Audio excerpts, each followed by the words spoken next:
자, 국내 증시 정말 상당히 어렵습니다. 지금 6개월 연속 하락이에요.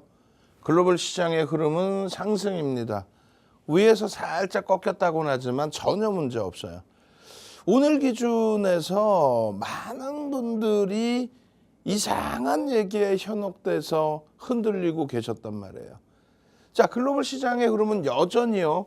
시가총액 1위부터 5위 그리고 7위부터 10위까지 사우디의 아람코를 빼고는 글로벌 시가총액 탑 10에는 9개의 종목이 AI 관련된 기술주의 흐름으로 꽉 차 있다.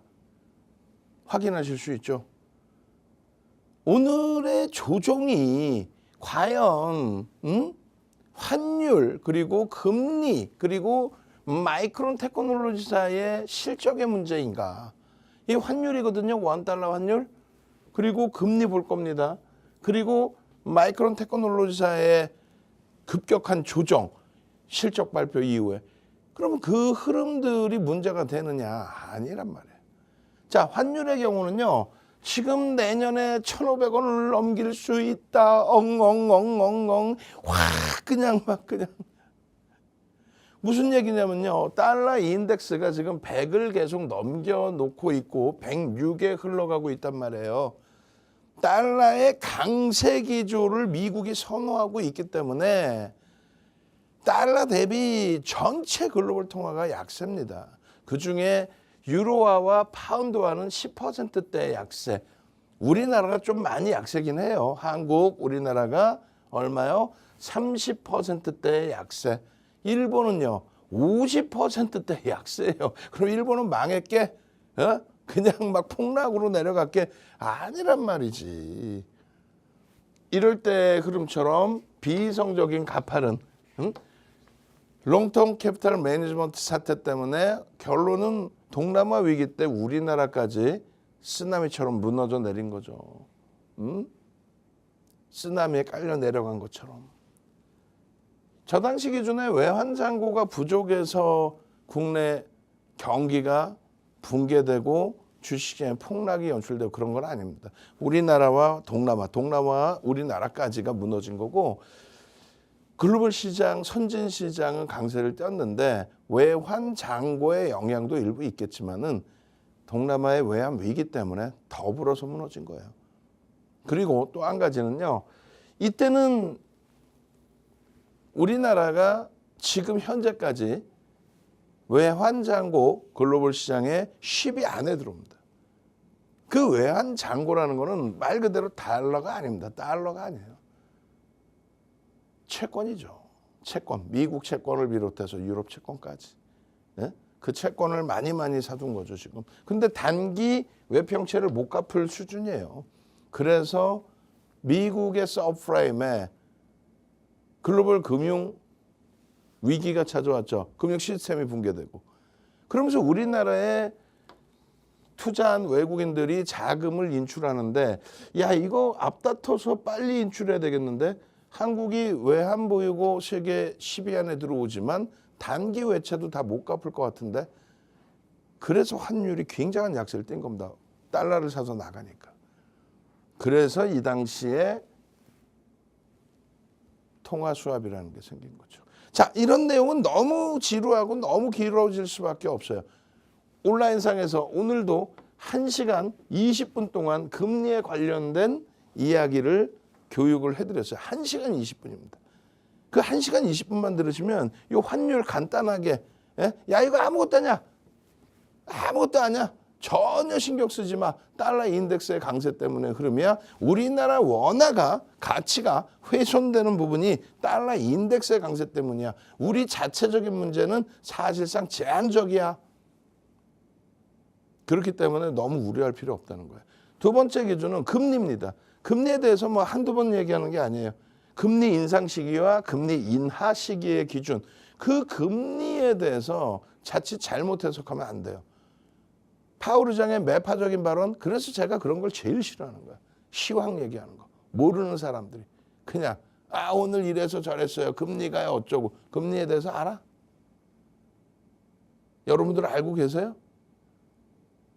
채널 돌리지 마세요. 채널 돌리면 금리가요. 금리 인하가요. 금리 인하를 더디게 해서 내년에는 막 내려야 되는데 안 내려서. 정확히 말씀드릴게요.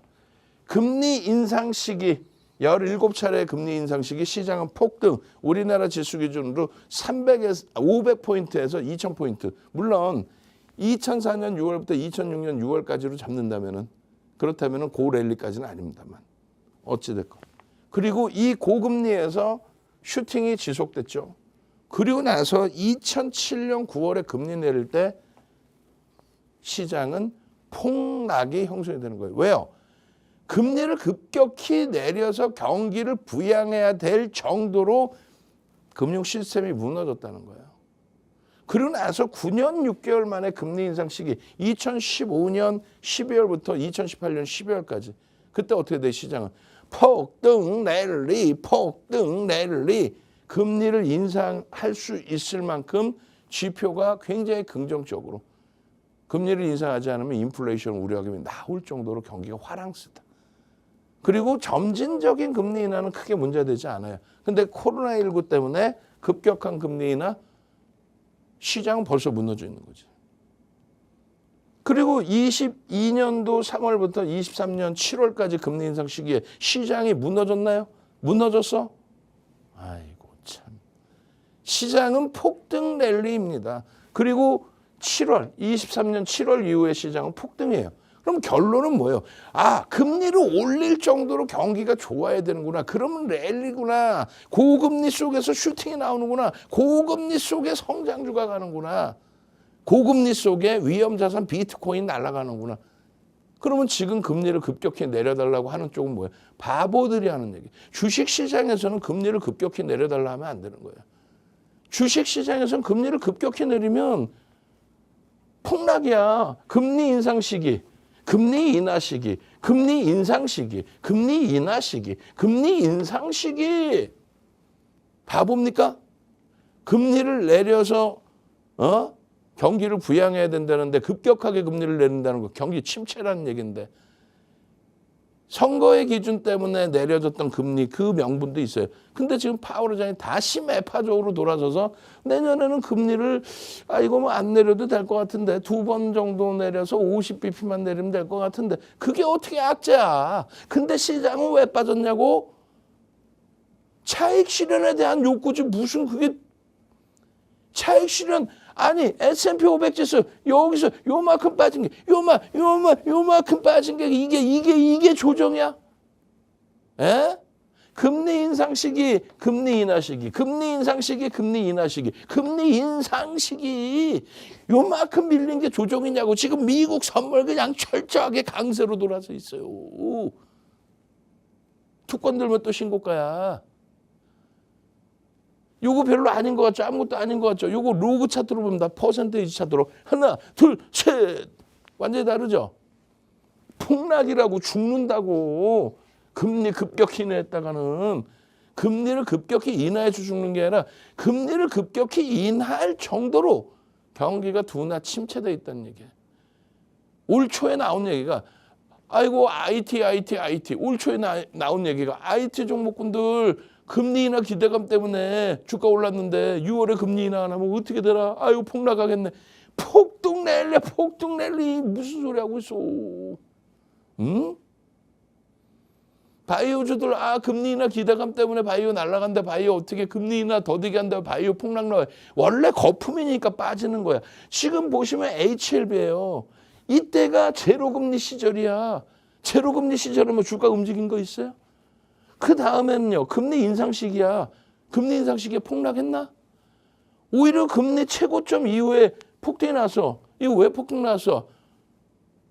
얘기하지 맙시다. 고금리에서의 슈팅이 어찌됐건. 알테오젠이요? 제로금리에서 슈팅 나왔나? 제로금리에서 슈팅이 나왔어야 될 거 아니야 그러면은. 고금리에서 지금 여기서 뭐 어쩌고저쩌고 하지 말고. 고금리 속에서 폭락이 나왔습니까? 슈팅 나온 건 결국은 고금리에 나온 거야. 금리 인하 기대감이 아니야. 금리 제로금리에서도 못 움직이던 주가야. 뭐 대도 않는 소리. 그냥 올라가니까 거기에 대해서 금리 인하에 대한 기대감 아니라는 거야. 삐삐삐. 그러니까 맨날 계좌가 펄어쳐. 결론은요. 그래서 IT주들 실적이 뒷받침되어 있는 성장주, 실적이 뒷받침되어 있는 저평가 종목, 그리고 금리 고금리 시절에는 KB금융 같은 금융 지주사의 슈팅이 무조건적이라는 거예요. 저평가의 기준, 저평가의 기준, 저평가의 기준, 내재가치 매우 뛰어난 기준, 거기에 투자 심리가 이번에 밸류 프로그램 무너질까 봐 조정받았다고 확 그냥 말 같지도 않은 소리 하고 있어. 원래 주주환원 정책을 크게 해요. 왜요? IMF 때 그냥 지분 다 뺏겨갖고 외국계가 다 갖고 있잖아. 고배당 해가지고 다 쪽쪽쪽쪽쪽 빨아먹고 있는데 원래 배당 많이 하고 자사주 매입 많이 했어요. 밸류 프로그램하고 상관없이. 근데 이번엔 왜 빠졌니? 국가 신인도의 하락, 대외 신인도의 하락 우려감 때문에 수급까지 꼬이면서 빠졌단 말이에요. 수급까지 꼬이면서. 그런데 이제는 수급이 개선되면서 돌려주고 있다. 그리고 여전히 올해 한 해 동안에 외국계 기관 투자자, 국내 기관 투자자 쌍끌이 매수 금액 기준으로 몇이 8입니다. 엄청난 거예요. 금융 지주사는요, 항상 강했습니다. 올해 주가 더블 이상 오르고 눌림목 나온 거예요. 좀 조정이 과했지, 변동성 크기가. 조금만 수급 안정화되면 돼요. 조금만. 하루에 11%씩의 슈팅도 나온 종목입니다. 돌려질 때 11%씩 돌려놓으면 다시 사상 최대치 신고가 되는 거예요. 검색기에는 항상 뜹니다. 이게 뭐예요? 여러분들이 능동적이지 않아서 받아보지 못했던 검색기. 오늘 딱 30명 선착순 마감이에요. 이런 종목에서의 검색기 5만 원이요, 5만 원. 여러분들 핸드폰에 다운만 받아 놓으시면 윤정두한테 증권사가 부탁을 해서 증권사에게 알았어, 알고리즘 줄게 해서 증권사 본사의 금융공학도, 금융박사, 금융학 박사, 금융공학도 분들이 수식을 넣어서 만드는 거란 말이야. 그 알고리즘, 원천 알고리즘 윤정두가 준 거고. 그렇게 해서 여러분들 주식 거래하실 때 핸드폰에서 거래하시잖아요. 거기에 집어넣기만 하면 KB금융 51,500원이라고. 언제? 올해 1월 23일 날. 그리고 나서 6만 원대, 그리고 나서 7만 원대, 그리고 나서 8만 원대, 그리고 나서 사상 최대 신고가 9만 원대, 그리고 나서 10만 3,900원까지 슈팅. 급격한 금리 인하 때문에 한번 출렁했다가 다시 슈팅. 그러다 뜻하지 않은 계엄 전국 맞이하면서 무너졌단 말이에요. 근데 다시금 뜨죠. 이런 종목의 포트폴리오 85,000원에 뜹니다. 어제도 87,300원에 떠요. 오늘 종가가 86,900원이에요. 이 장에. 이런 종목에서 포트폴리오를 구성을 해놔야 전진건설로 보십니다. 상한가. 어제 27,000원에 떠서 오늘 36,000원이야. 하루 만에 9,000원. 40% 가까이 올라. 전진건설 로봇. 이런 종목에서 이런 슈팅을 잡아갈 수 있어야. 전체 시장의 시가총액, 유가증권 시장의 시가총액 20위 안에 들어오는 종목. 여기서 봐봐. 누구야? 현대중공업이지. 그냥 확 그냥 막 그냥. 신고가를 내뿜고 있는데 웃을 일이야. 그냥 확 그냥 막 그냥. 현대중공업 아니에요. HD 현대중공업. 신고가를 내요. 최근 내 신고가를. KB금융 0.3, 시가총액 10위 안에서 가장 덜 빠져. 금리 얘기 나왔는데 왜 안 빠지지? 금리를 안 내린대잖아, 내년에. 결론적으로 거래대금도 14에 실려 있는 겁니다. 최근에 거래대금 실려 있는 거예요. 나쁘지 않아요. 좋은 거란 말이에요. 이런 설명 다 드렸어요. 금리와의 관계. 고금리 속에서는 무조건. 고금리 속에서는 2023년 7월 고금리 속에서는 슈팅. 금리 인상 시기에 슈팅. 금리 인하 시기에 조정. 금리 인상 시기, 예? 고금리의 슈팅.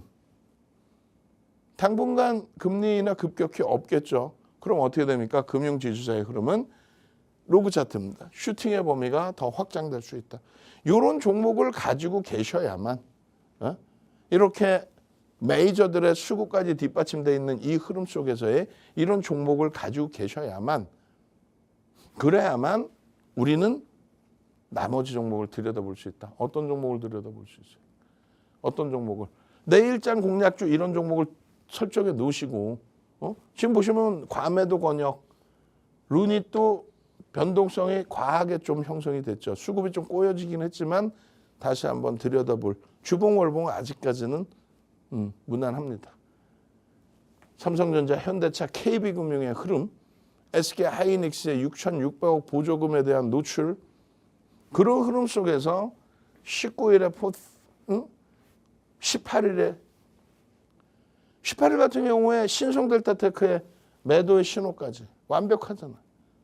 19일의 기준에 HD 현대중공업의 신고가, 삼양식품 신고가 찍고 너무 꼬리가 많이 달렸어요. 종가까지 끝까지 다 들여다봐야 될 거 아니야. 오늘 하루 종일 삼양식품 한 종목만 떠 있었어. 마지막에 시장이 조금 안정화되면서 돌리면서 여러 종목군들이 더 추가적으로 나온 거죠. 종목 검색기의 힘을 보시자고. 자, 11월 28일입니다. 주주명부 폐쇄 전 이제 고려한 마지막 장lem에서 다 끝났죠. 110만 원대 포차이드. 언제? 11월 28일 날. 그러고 나서는요. 12월 2일입니다. 상한가. 누구야? 고려아연이 상한가지. 고려아연이 상한가. 신성델타테크 73,700원 11만 원까지 날아가 버려. 11만 원.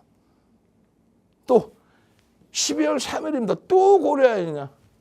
V캠 31,000원 44,000원까지 날아가요. 전부 시가총액 1조 이상짜리. 엄마맘마마 또 고려아연이네. 펩트론은 상한가 진입을 해요. 상한가 펩트론은. 와우. 이거 뭐 어떻게 할까? 고려아연입니다. 200만 원. 조금 전에 110만 원이었는데. 여러분들 핸드폰에 또 여러분들 PC에 이런 종목 검색기 하나쯤 있어야 될 거 아니야. 고려아연입니다. 제일 중요한 거는요. 240만 7천 원까지 올라간 그날 명확하게 탈퇴 신호. 선착순 30명이라고 그랬어요. 지금 난리가 났네. 오늘이 마지막 날이에요. 종목 검색기를 맨날 드려? 아이 끝났어 이제는. 안 드려. 왜? 이제 시장 바닥 찍고 돌리는 위치니까. 동신건설 상한가 추가 28%. 와우. 동신건설.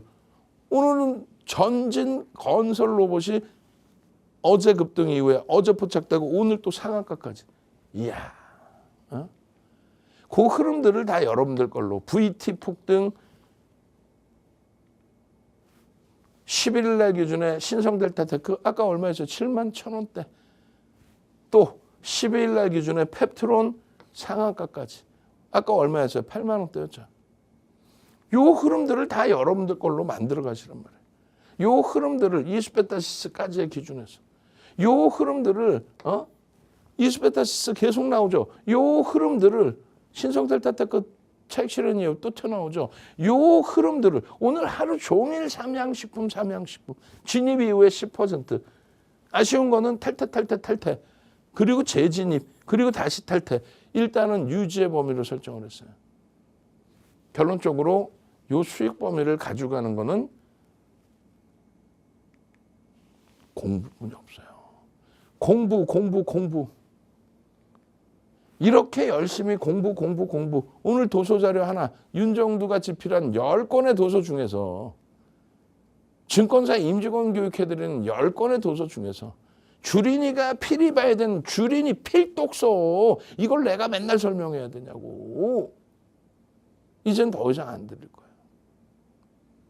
그 부분을 동영상으로까지 이렇게 손글씨로 공부하시는 분들 동영상으로까지 1시간 30분짜리 무료로 드립니다. 무료. 38년의 노하우, 실전 투자대회 7번의 우승, 파생 대회까지 해서 7번의 우승. 증권선물거래소에서의 초청 강의. 이거는 가문의 영광이 아무나 안 불러요. 그렇게 해서 증권사 본사에서 제발 좀 종목 검색기 좀 만들어주세요. 누구한테? 윤정도한테. 우리나라에 수천 개가 있는데 맞지를 않아요. 대표님이 만들어주세요. 난 만들지 몰라요. 그러면은 도서자료 10권 압축해 주세요. 강의자료 수백 시간 압축해 주세요. 그럼 저희가 직접 만들겠습니다. 그렇게 해서 만들어 놓은 검색기. 여러분들 핸드폰에 들어가 있는 검색기. 불기둥 AI 나와봐라 그랬더니 전진 건설 로봇이 그냥 빵 튀는 상한가. 와우. 그 종목을 잡기 위해서는 이렇게 핸드폰에 다운을 받으셔서 KB증권 금융입니다. 51,000원. KB금융입니다. 6만 원. KB금융입니다. 7만 원. KB금융입니다. 8만 원. KB금융입니다. 9만 원. KB금융입니다. 10만 원까지. 그렇게 해서 수익이 나실 수 있어야 나머지 변동성 종목을 보는 거예요. 자, 벌써 30명 다 찼어. 난리가 났네. 20명 더 드립니다. 오늘이 마지막이에요. 마지막 날이라니까 난리가 나 있는데 능동적으로 참여하십시오. 저는 물 한 모금 마시고 와서요. 오늘 검색해 어떤 종목이 제대로 떴는지 함께 들여다보도록 하겠습니다.